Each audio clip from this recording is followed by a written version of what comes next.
गुरु प्यारी साध संगत जी, नमस्कार जी। आप सब कैसे हो?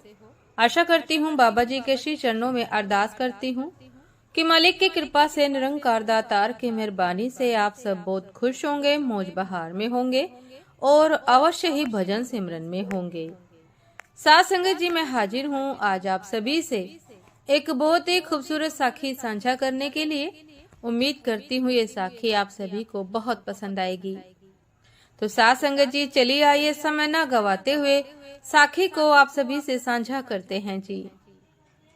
साथ संगत जी, एक बार कलकत्ता का एक भक्त अपने गुरु की सुनाई हुई भागवत कथा से इतना मोहित हुआ कि वह हर समय वृंदावन आने की सोचने लगा। उसके गुरु उसे निधिवन के बारे में बताया करते थे और कहते थे कि आज भी भगवान यहाँ रात्रि को रास रचाने आते हैं। उस भक्त को इस बात पर विश्वास नहीं हो रहा था और साध संगत जी, एक बार उसने निश्चय किया कि वृंदावन जाऊंगा और ऐसा ही हुआ। श्री राधा रानी जी की कृपा हुई और आ गया वृंदावन। उसने जी भरकर बिहारी जी का, राधा रानी का दर्शन किया। साध संगत जी, भक्त ने जी भर के बिहारी जी का और राधा रानी जी का दर्शन किया, लेकिन अब भी उसे इस बात का यकीन नहीं था कि निधिवन में रात्रि को भगवान रास रचाते हैं। उसने सोचा कि एक दिन निधिवन रुक कर देखता हूँ, इसलिए वो वहीं पर रुक गया और देर तक बैठा रहा। और जब शाम होने को आई तब एक पेड़ की लता की आड़ में छिप गया।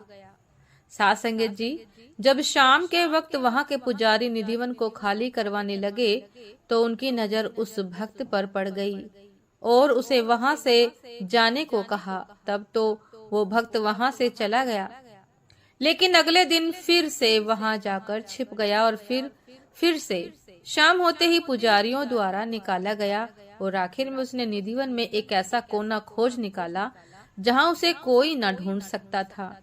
और वो आंखें मूंदे सारी रात वही निधिवन में बैठा रहा।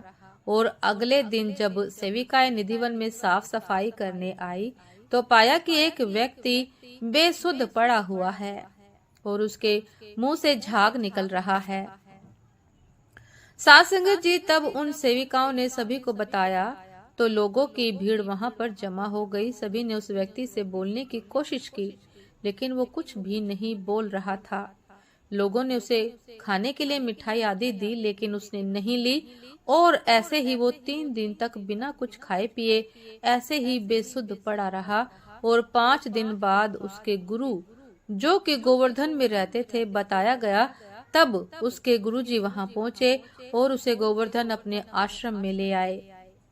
आश्रम में भी वो ऐसे ही रहा और एक दिन सुबह सुबह उस व्यक्ति ने अपने गुरुजी से लिखने के लिए कलम और कागज मांगा। गुरुजी ने ऐसा ही किया और उसे वो कलम और कागज देकर मानसी गंगा में स्नान करने चले गए। जब गुरुजी स्नान करके आश्रम में आए तो पाया कि उस भक्त ने दीवार के सहारे लगकर अपना शरीर त्याग दिया था और उस कागज पर कुछ लिखा हुआ था। साध संगत जी, उस कागज पर लिखा था कि गुरुजी, मैंने यह बात किसी को भी नहीं बताई है, पहले सिर्फ आपको ही बताना चाहता हूँ।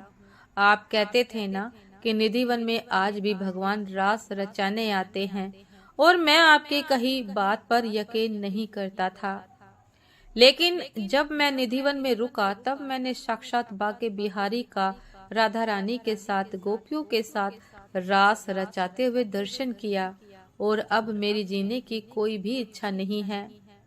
इस जीवन का जो लक्ष्य था वो लक्ष्य मैंने प्राप्त कर लिया है और अब मैं जी कर करूँगा भी क्या। श्याम सुंदर की सुंदरता के आगे ये सारी दुनिया वालों की सुंदरता कुछ भी नहीं है। इसलिए आपके श्री चरणों में मेरा अंतिम प्रणाम स्वीकार कीजिए।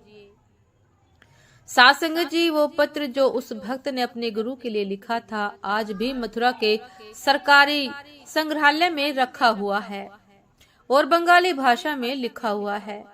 कहा जाता है कि निधिवन के सारी लताएं गोपियां हैं जो एक दूसरे की बाहों में बाहें डाले खड़ी हैं।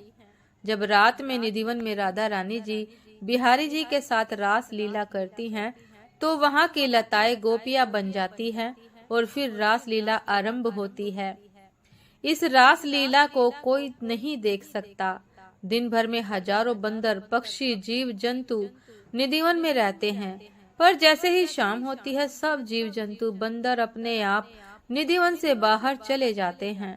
एक परिंदा भी फिर वहां पर नहीं रुकता। यहाँ तक कि जमीन के अंदर के जीव, चींटी आदि भी जमीन के अंदर चले जाते हैं। रासलीला को कोई नहीं देख सकता, क्योंकि रासलीला इस लौकिक जगत की लीला नहीं है।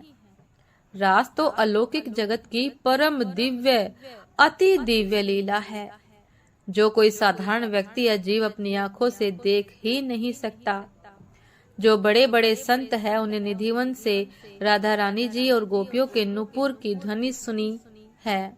उन्होंने राधा रानी जी और गोपियों के घुंघरू की आवाज सुनी है, नुपुर की ध्वनि सुनी है। जब रास करते करते राधा रानी जी थक जाती है तो बिहारी जी उनके चरण दबाते हैं और रात्रि में शयन करते हैं। आज भी निधिवन में शयन कक्ष है, जहाँ पुजारी जी जल का पात्र, पान, फूल और प्रसाद रखते हैं, और जब सुबह पट खोलते हैं तो जल पीला मिलता है, पान चबाया हुआ मिलता है और फूल बिखरे हुए मिलते हैं। साध संगत जी, वृंदावन धाम या बरसाना कोई घूमने फिरने या पिकनिक मनाने की जगह नहीं है। ये आपके इष्ट की, हमारे इष्ट की जन्मभूमि है, लीला भूमि है, तपोभूमि है। सबसे खास बात ये प्रेम भूमि है। जब भी जाओ, जब भी आओ, इसको तपोभूमि समझकर मानसिक व शारीरिक तप किया करो। शरीर से सेवा व वाणी से राधा नाम गाया करो। साध संगत जी, तप किया करो, शरीर से सेवा और वाणी से राधा नाम गाया करो, तब ही धाम में आना सार्थक है, अन्यथा नहीं। साध संगत जी, एक अद्भुत मस्ती, ताकत व आनंद लेकर वापस जाया करो। आपकी धाम निष्ठा में वृद्धि हो, इसी कामना से बोलो जय श्री राधे, जय जय श्री राधे। साध संगत जी, ये थी आज की एक बहुत ही खूबसूरत साखी। उम्मीद करती हूँ ये साखी आप सभी को बहुत बहुत पसंद आई होगी। यदि पसंद आई हो साध संगत जी तो लाइक, कमेंट, शेयर करना ना भूलिएगा। चैनल पर जो भी नए हैं कृपा करके सब्सक्राइब कर लीजिएगा, ताकि चैनल पर मिलने वाली सभी शब्द साखियों की अपडेट आप सभी को समय पर मिलती रहे। साध संगत जी, आप हमें इंस्टाग्राम पर भी फॉलो कर सकते हैं। इंस्टाग्राम का लिंक डिस्क्रिप्शन बॉक्स में दिया गया है। तो साध संगत जी, दासी को भी आज्ञा दीजिए। आपसे फिर मुलाकात होती है एक नए शब्द साखी के साथ, एक नई खूबसूरत प्रेरणादायक विचार के साथ। तब तक के लिए नमस्कार जी। सदा खुश रहिए, मुस्कुराते रहिए, भजन सिमरन अवश्य करते रहिए। मालिक पर सदैव दृढ़ विश्वास, निष्ठा, प्रेम, आस्था बनाए रखिए। नमस्कार जी।